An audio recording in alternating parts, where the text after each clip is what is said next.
Awaken your journey of inner peace and harmony through the transformative power of yoga. Join us in the online yoga course with Sadhguru. Sign up to experience the transformative benefits of yoga. The link is in the description.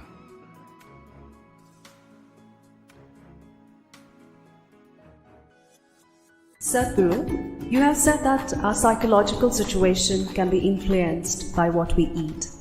Medical science is talking about how fruits and vegetables promote psychological wellness. Is there any significance to this?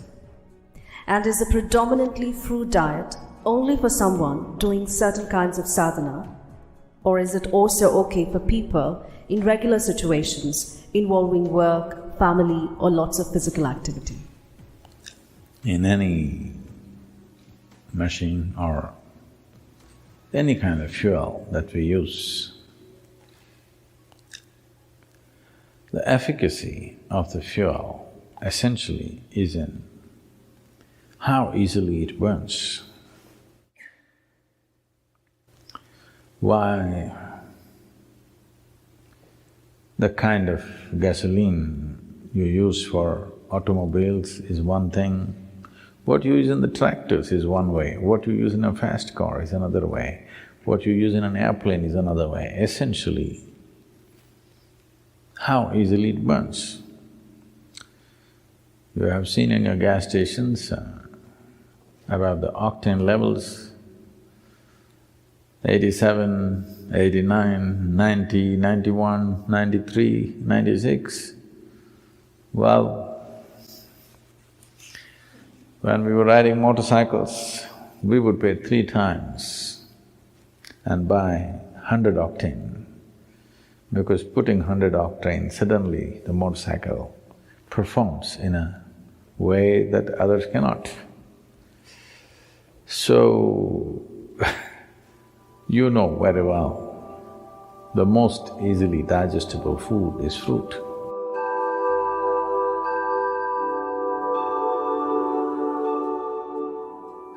Digestion means the taragni, the digestive fires as they are known. If these fires have to burn most effectively, fruit is definitely the best thing. Only those people who enjoy inertia, that means they enjoy part of them being dead. Don't think it's a joke. A lot of people do. A lot of people enjoy lethargy and inertia, unfortunately. That means somewhere life has not touched them. So, sleeping, intoxication, overeating and just lying down there feels better than being alive and active and dynamic in one's life. So only for such a person, fruit may be a problem because it'll keep you alert and awake. It doesn't keep you intoxicated, unless it ferments, of course. So it has that quality also, you just have to wait. One can know an extreme sense of joy and intoxication and a deep pleasure out of heightened levels of awareness also. But now the question is, can I be normal and eat fruit? Or can I eat fruit and still be normal? You know, even Adam started with a fruit. So, when we say fruit, we must understand, fruit is one aspect which nature itself intends to be food in the sense. Most fruit, what you find, let's say a mango or an apple, being month of May, I refuse to talk about apple, I'll talk about mango. The seed is the important part of the mango. The flesh is only a draw, it's a lure, so that animals and birds will go for this and carry the seed somewhere far away and drop it. I think for this question, the simple answer is in your general practice of life itself. Suppose you are ill in a hospital, let's say, you're in a hospital bed, nobody brings you chicken biryani, isn't it? They'll bring fruits. Because even your friends and relatives understand that, okay, you're eating all that, you got sick, at least now you eat sensibly. That's a message. So fruit can do miraculous things to the body. Sufficient consumption of fruit can do great things to the system. One can become very, very alive and active, no matter what is your lifestyle. But if you're doing very menial kind of job, let's say you're digging outside every day physically, not with a machine, but you're physically digging and doing very hard work, then you may find every 2 hours you get hungry because of the fruit. Because there is only that much volume you can eat, but it gets digested so rapidly that you may feel empty stomach. Till you come to a certain level of awareness where you are able to be empty stomach and still be energetic, because hunger is about running out of energy. It's like you're running out of battery, that's why you need to eat. But today, a lot of people, or most people I would say, when they feel little empty in the stomach, they feel like eating. To get out of this, you need a little bit of awareness that you're empty stomach, but still you're okay, because you're energetic. When your energy starts dipping, you eat. So if you go on a total fruit diet, you may have to either spend little more time on the lunchtime and eat slowly so that you ingest enough fruit. Because with little fruit you will feel full because it's generally sweet. So one has to wait and slowly eat. There is also a bio clock within us that, let us say, your normal meal, cooked meal, you're taking 10-12 minutes to eat. Even if you eat fruit, by the time you reach 10-12 minutes, your body says you've eaten enough. So you have to consciously eat more, because it is timing you, it is not looking at the fill, it's just timing you. When those 10-12 minutes are gone, you feel you're full. So one has to go beyond that and consume enough. But if you're only on fruit diet and physically very active, it is important that maybe you bring 3 meals into your day, and most of you may already be doing it. So, 3 times a day, if you're sleeping 6 hours or 8 hours or whatever, for the remaining hours, 16 to 18 hours, 3 times eating is more than enough if you're eating fruit. But stomach will feel empty within 2 hours' time. So you must get used to hanging on with high energy but empty stomach. This is the time your brain works best, this is the time as a human being you function best, it'll be good for you. So if you want to use your brain power and also physical activity, it'll work perfectly well. But the fruit that you get in the market today, we don't know what it is filled with. There is a little bit of a problem. Because I clearly noticed this, the kind of country fruits that we used to eat when we were young, and today the farm-grown fruits that are coming to us, even in India, I mean here it's another matter altogether, even in India, they're not the same. They're much bigger, rounder, better looking, but this is like Botox. This doesn't work. I can clearly feel it's not the same level of strength and aliveness in it, simply because this is made for the market, not for the man. These fruits are essentially made for the market.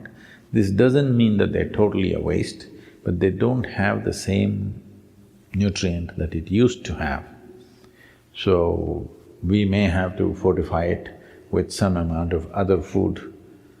We must check and see what kind of fruits you're exposed to And seasonally, there are variety of fruits. It's very incredible that what kind of fruits the land produces at a certain time is most suitable for the system. There's a lot of study about this, how for those seasons when it's cold, when it's hot, when the moisture is very high, the right kind of fruit comes out of the earth. If you're eating from that area, but now you're eating fruit that comes from New Zealand, this is another matter. If you're eating from the land around you, you will see the right kind of fruit is coming to you at the right season. It's the best thing to eat at that time. Above all, it's ecologically a very sensible way to eat. Right now we are launching a campaign that everybody should turn at least 30% fruity. It is at least 30% of your diet should become fruit. Because if 30% of your food comes from the trees, not from plowed land and crop, ecologically it'll make a huge difference for the world. And if you're trying to shift from heavy meat eating to fruit, then you may find it's like you've eaten nothing because you're used to being pulled down to the earth, eating very heavy food. I want you to understand this. Anyway, you will be pulled down to the earth, that's the nature, okay?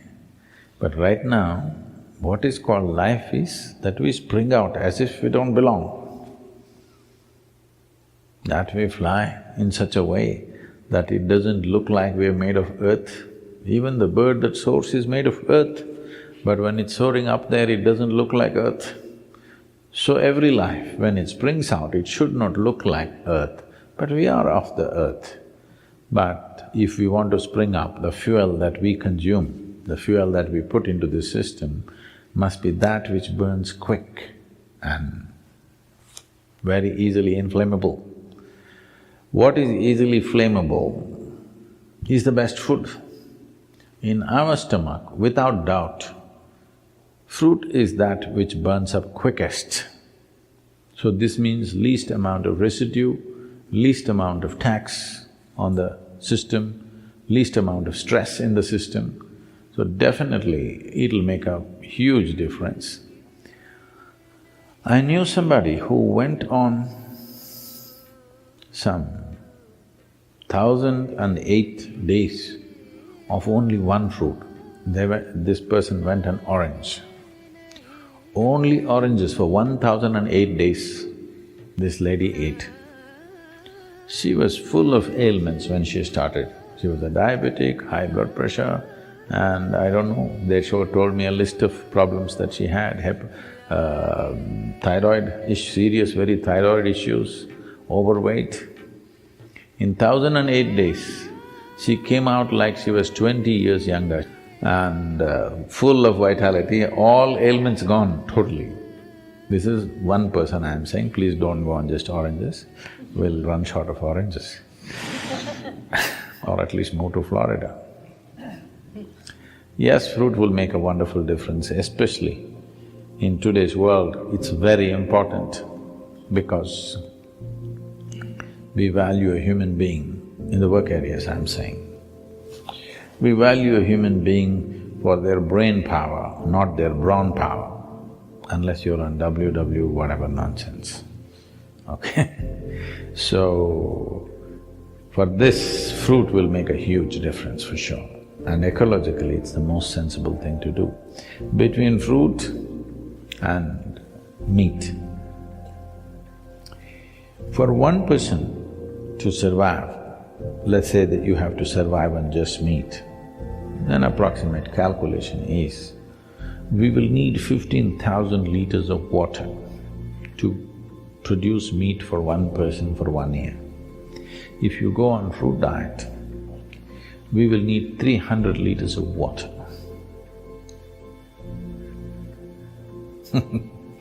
You should. All the rivers will flow once again.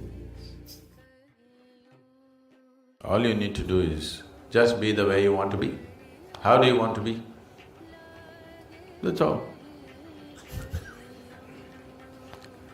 It's that simple, but it's also that far away, isn't it? It's that simple. After all, you want to be joyful, just be that way, who's stopping you? No, no, they're doing this. See, now, you don't want them to do what they want to do, but you want to do what you want to do. This is a problem. If you want to do what you want to do, you must also be okay with everybody doing what they want to do. That's the only way, because freedom is a two-way stream, isn't it? Yes? Now, is somebody physically torturing you? If that is so, you come, we'll take you away. Because then you need to be protected. Nobody is physically torturing you, they're just doing what they want to do, they're saying what they want to say. Are they just saying just what they know? Isn't it? So, who is causing the mess within you? Yourself. Because somewhere you believe if you become angry, if you become miserable, it may pay off. And it does sometimes. If there are more miserable people around you who value your misery, it pays off, isn't it? Yes? If you act miserable in the house, you get many things. If you're joyful, maybe you don't get.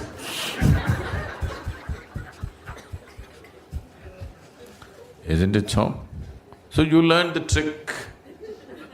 But what you need to understand is the trick is double-edged. If you're miserable, whatever the hell you get, it doesn't mean anything. If you're joyful, you don't get anything, so who cares? So, this is not just your trick. Everybody around you has always been playing this trick. And you thought that's the way. But what is it that you want? You want to be joyful or miserable? So just be the way you want to be. Does it infringe on anybody? Does it infringe on anybody? No. Now I want to smoke. If I do, now this is going to cause some disturbance to somebody. I want to just be happy. Is it infringing on anybody's anything? Is it, I'm asking? So you be the way you want to be, who's stopping you? You cannot do whatever you want to do, but you can be the way you want to be, isn't it? Yes? Can anybody stop you? Others need not even know that you're joyful. If they like a miserable face, give it to them. If they like miserable faces, give it to them, but you can still be joyful, isn't it? Right now we'll experiment, okay? Right now a lot of faces are looking joyful. I want you to maintain the same joy and look miserable. Do it now. Do it now. Let me see. You don't smile at me. Show me a miserable face being joyful within you. You must practice.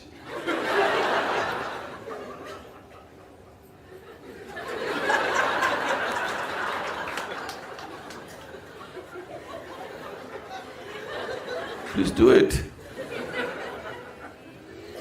See, this will be needed in your home. If you're all the time ha ha ha ha, they'll go crazy. Sometimes they expect a miserable face.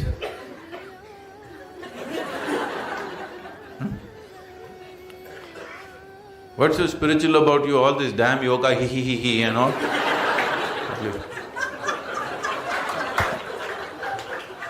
What's the problem? Action should be the way the situation demands. Have I not been insisting on this all the time? But you tell me, which is first? Your way of being is first or action is first? Which comes first? Your way of being. So if you say, I want to be joyful, establish that. Action, as the situation demands. Some people like misery, some people like laughter, some people like crying. Do it. I do everything.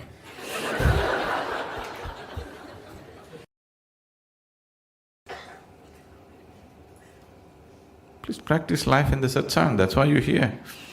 Encounter with truth, you know. It should happen here, not after you go home. What I'm telling you is, everything that you do is actually act, isn't it so? Either you do it consciously or you do it compulsively. If you do it compulsively, you think it's real. But actually it's an act, isn't it so? Everything is cooked up in your head, isn't it, whatever you do? So it's anyway an act. So do you want to do it consciously or do you want to do it compulsively? That's all the choice is. So you do it compulsively and you think it's real, it's a foolish way to exist. It's anyway an act. At least do it consciously. Then life will be beautiful. If you do it compulsively, it looks like a trap. It's not a trap. Life is not a trap because the exit is always there, wide open. Yes or no? Yes or no? Life is not a trap. The exit is always open. Everybody is trying to dodge the exit. No? So, if the exit was closed, only then you can call it a trap, isn't it? The exit is always wide open. One moment if you don't take care, you will be dead. The exit is wide open. Your whole life is to somehow not to reach the exit. Isn't it so? So it is not a trap. It is just that if you think that your acts are all real, then it feels like a trap. Whatever you think, feel and do is your act, isn't it so? Yes or no? When you do not realize it's your act, you think it's God-given instructions. You'll start hearing voices. When you hear voices, it's very clear you need treatment. So, if you ask this one, this wants to be as pleasant as possible, isn't it? Yes? You want to know the highest state of pleasantness, isn't it so? So who is stopping you? No, but they're doing this. They're doing what they like. You be the way you want to be. If you establish your way of being, then whatever you do is just a question of the situation. Depending on what kind of situations when they exist, accordingly we act. No, I want to do my own thing. There is no your own thing. No, I want to become IT professional. There is no such damn thing.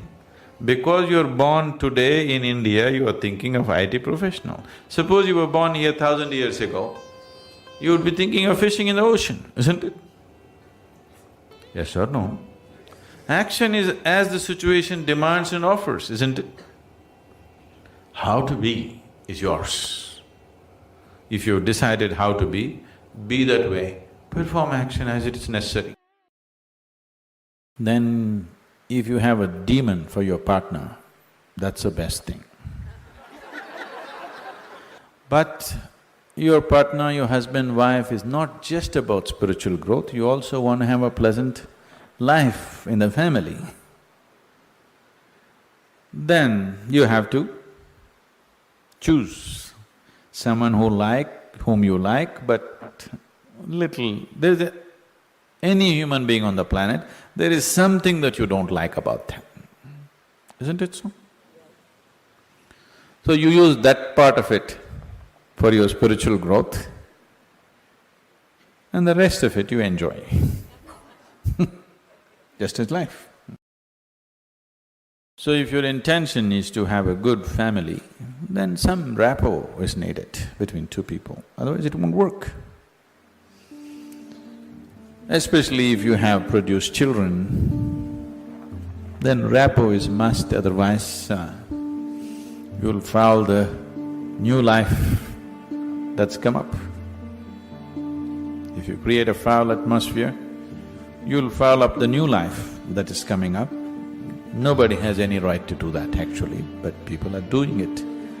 But no human being has any right. You can mess yourself up as much as you want, that's up to you. But you can't mess up a fresh life that's just coming up. So, if you're looking for good life, family life, then one has to find rapport and that rapport means some areas of commonality at least. But if you're looking for spiritual life, It doesn't matter what kind of person he is, you can use everything for your growth. Everything for your growth, if that's all your focus is. But generally your focus is both ways, you want to have a little bit of that and a little bit of this. So mixed fare. So it gets a little complex. So, to build a rapport takes effort, takes compromise, takes love, endurance. Takes endurance, you know. Somebody is constantly like this, you want to build rapport with that person, but you don't want to go his way. That takes lots of endurance. Yes or no? People whom you love are not easy. So what can you do? One thing is to transform yourself in such a way, being in your presence, unknowingly, their cup will turn around. Just yesterday, you know, the other day I just went out in the rain, I went out and it started raining and I was carrying both my India phones because I was expecting some calls and I mean, one is India, one is Europe, one is America, 3 phones I had. One I had in my jacket, other in my trouser pockets, and by the time I got here it got wet and both the phones just burnt up. Then people around me were telling me, Sadhguru, why carry 2 phones? Now we can have 2 SIM cards in one phone. If you hold it like this, you can speak on the India SIM card. If you turn it around, it just shifts into the other SIM card. You don't have to switch anything, just this way it handles one SIM card. If you turn it around, it handles another SIM card. You have to become like this. I was very suspicious of this phone, I didn't get it, but but you must become like this. If you wish to take people who are around you with you, if you want to walk alone, it's very easy. If you want to take people with you, then it takes a considerable amount of effort. When Gautama was asked this question, is it better to walk alone on the path or with a companion? He's not like me, he's dry. He said, it's better to walk alone than to walk with a fool. He's not saying don't walk with anybody, he's not saying don't have companions, but he said it's better to walk alone than walk with a fool. Because they can drain you, they can take such a lot of energy and time, and you don't know, they may be stronger than you and they may take you their way than you taking them your way.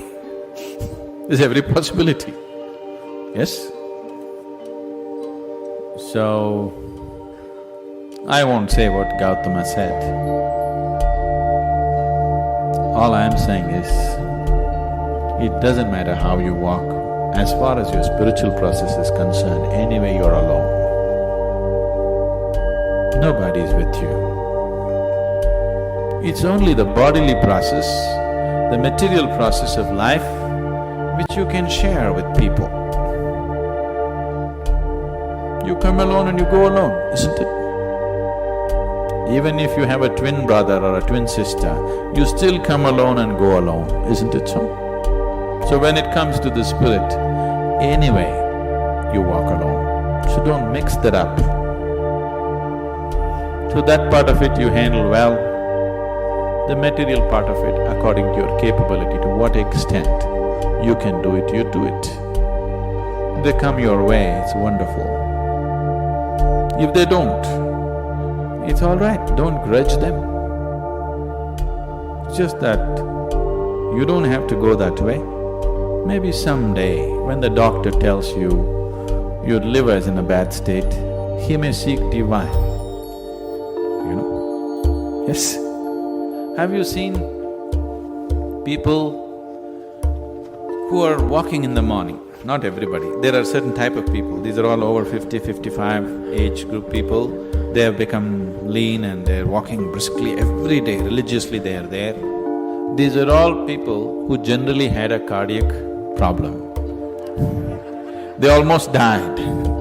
Then their doctor told them, either you do this or you're gone.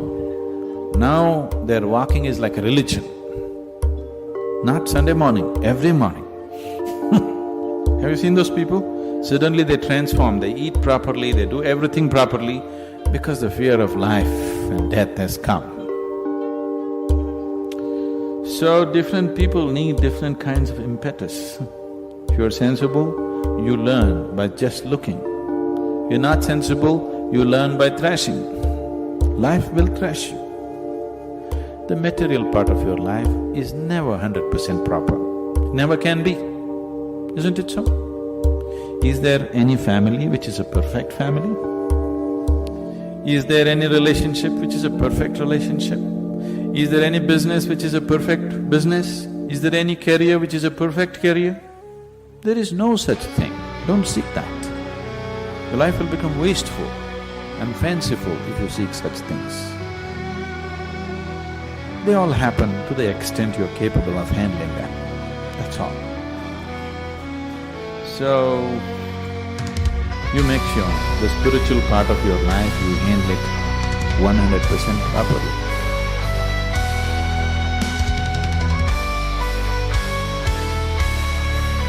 We appreciate you being part of this incredible journey.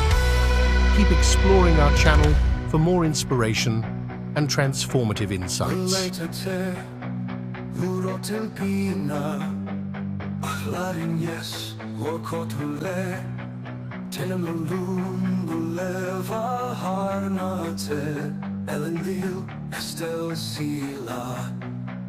Across the waste of burning plains, think of the road with wrath untamed. His steed like thunder through the dust, a sacrifice that fate proclaimed. His eyes aflame with a light so wild, like fire in the valor's breath. Through Angband's gates he stormed along to meet his fate in glory's death. The sons of Fëanor, driven lost and in Manoldo's grim defeat. With shattered hope and fury's call, he charged along to Morgoth's feet.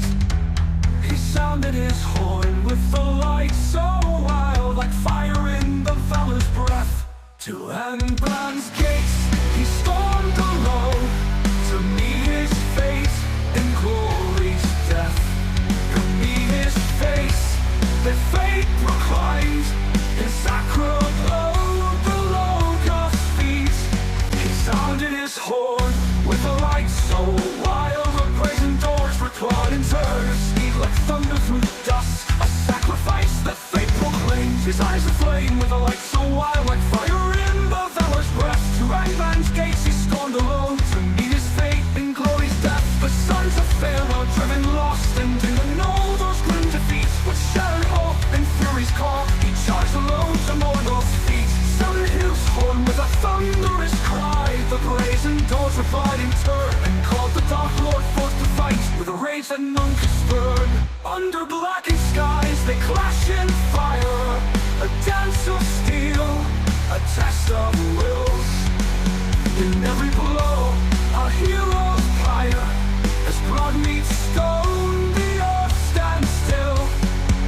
The hammer fell from heights, a force of doom and boundless hate. But Fingolfin, swift as a striking hawk, evaded death, defied his fate. His silver mail and crystal shield, they glimmered bright against the dark, like a lone star's defiant light, a guide through shadows cold and stark. With every swing of Ringill's blade, the giant trembled, strength unmade, by a king who dared to stand alone, who knew the way of choices made. 7 wounds he dealt that night, 7 cries rang out in pain. As Angband's hosts looked on in fright, they fell to earth like sudden rain. The ground, the blackened skies, they clash in fire, a dance of steel, a test of wills. In every blow, a hero's pyre, as blood meets stone, the give way to pits of greed.